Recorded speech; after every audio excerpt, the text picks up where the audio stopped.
March 25th when you had horses that didn't have points? Yeah, I did. No, it's been a good last few weeks with our Derby horses and their preps, and you know, I wasn't surprised this horse ran well today. These horses do seem to run well off synthetic. You know, was back in 2 weeks. He did bounce out of that race, obviously in good shape, and he had an easy work Monday at Churchill, and he, you know, he's full of himself. So we shipped him over yesterday. He schooled great, and you know, we found out this morning that, you know, he was in. That my horse had a scratch, and he would get in regardless of the result today if he was to not run in this race. But you know, we'd planned for it, prepared him for it, and John Fort was wanting to run. And listen, this is a good race, $400,000 graded stake for 3-year-olds. It's you know, at Keeneland. So I mean, it's a great race, and we're just very happy to win it. Is it important to answer that third question a little bit too in the back? A little bit, yeah, for sure. His race at the fairgrounds was good. I mean, it was against arguably the two favorites right now, with the winner and third in there, and Smile Happy's obviously a very good horse. So it was probably the deepest Derby prep run this year, and he was, you know, maybe 3-4 lengths off those horses. So and that was his first run on the dirt, and obviously I think he's more of a polished horse mentally and physically. He's more mature than he was in February, so I thought he was only going the right way. Did he show you today that he's as adept on dirt as he is on synthetic? Yeah, absolutely. Wide trip. I mean, Florent broke running. I love the ride, the aggressive ride from the start. Let him settle going up the backside. You know, obviously continue to be a little wide going into the far turn. With the short stretch here, you can't get a horse stopped. You have to have your momentum moving forward, turning for home, and Florent did a good job of that, and gave him a great ride, and he was able to you know, get there first. And also on not exactly the hottest pace in the world either. Yeah, no, it wasn't super fast, but you know, for whatever reason, they haven't been really going real quick here this meet early. But you know, it looked like they finished up decent, and you know, we'll see. Hopefully bounces out in good order. If he comes out in good order, are you committed to going on to the Derby with him? Yeah, we're definitely, that's plan A. Yeah, absolutely. If something was, we'll see. But right now, that would be the plan. Would be March 4th at the Derby. And I assume still too soon to know jockeys for your viewers. Yeah. Yeah. How about now? You know, look, right now, Florent's committed to Cyberknife. He breathes fantastic this morning, and super excited about him. Zozos is doing well. But yeah, we're going to need some riders, and it's a great position to be in, really. What was the strategy as you were kind of going up against, not the hottest pace in the world here? We didn't break sharp. We took a good position, and when everybody get their position, we tried to settle him into a nice rhythm. And that's what I did. I was able to talk in a little bit in the first turn, save ground in a 2-3 pass. And when those horses in front of me starting to fade, I start making my move on the outside. And it was very strong all the way to the end, so I will guess the extra distance shouldn't be an issue for him. And we are very pleased with the performance today, since it was his first win on the dirt. He won twice before on the synthetic, so he proved he's more, synthetic, turf type.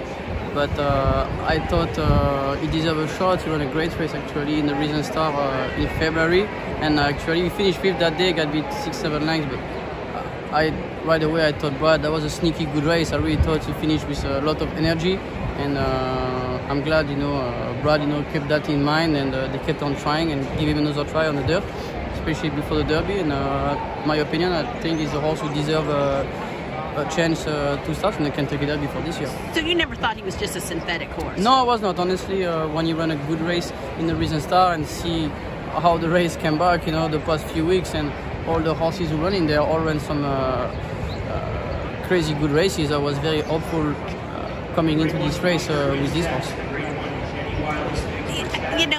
You get on a lot of these horses for Brad, working them, a lot of them you ride in the afternoon, but some of them you work even when you don't. Yeah. Just a couple of weeks ago, he had no horses with Derby points, and now he's got 3 horses in the Derby. Just like me, we went from 0 horses to now I have 3, so it's a good prime, him and me. Hopefully I pick the right one. But Brad, he's okay, he can put whoever he wants on the horses and have a chance.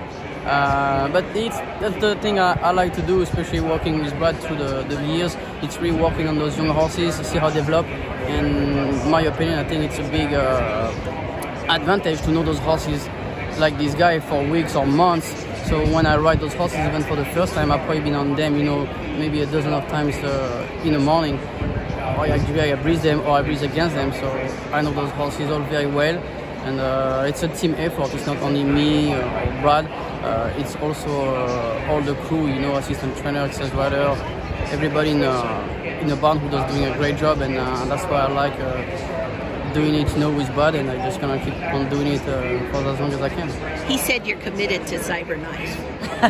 He said that? Yeah. Is that fine with you? Yeah, he's a funny horse to handle. Honestly, I will say Brad is pretty happy I'm committed to him, because he's not the easiest to throw another jockey on top of him, but he's the horse I've been working on, and he's the first one who actually we had high hope on him, especially coming to the Derby, and we really pointed him for the Accent Derby. The other one came a little bit, not as a surprise, but a little bit later.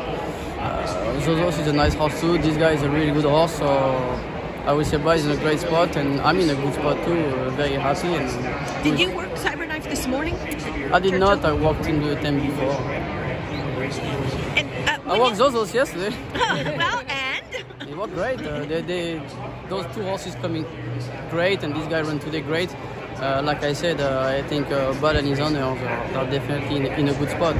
It's a wide open race this year, and hopefully one can win it.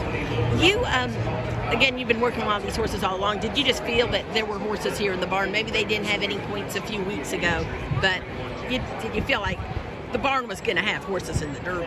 Yeah, no doubt about that. Honestly, you can tell already by November, December where you are at. And I thought Brad and his owner, they played their cards very well. They didn't panic, even when Cyberknife didn't run great the first time in the Le Comte. We backed up, took a breather, shoot for an easier race, get his confidence backed up. Then we shot at Stakes when he was, in top form mentally and physically. And same thing with Zozos and this guy. All those horses got managed, very well, and that's why they are in this position now.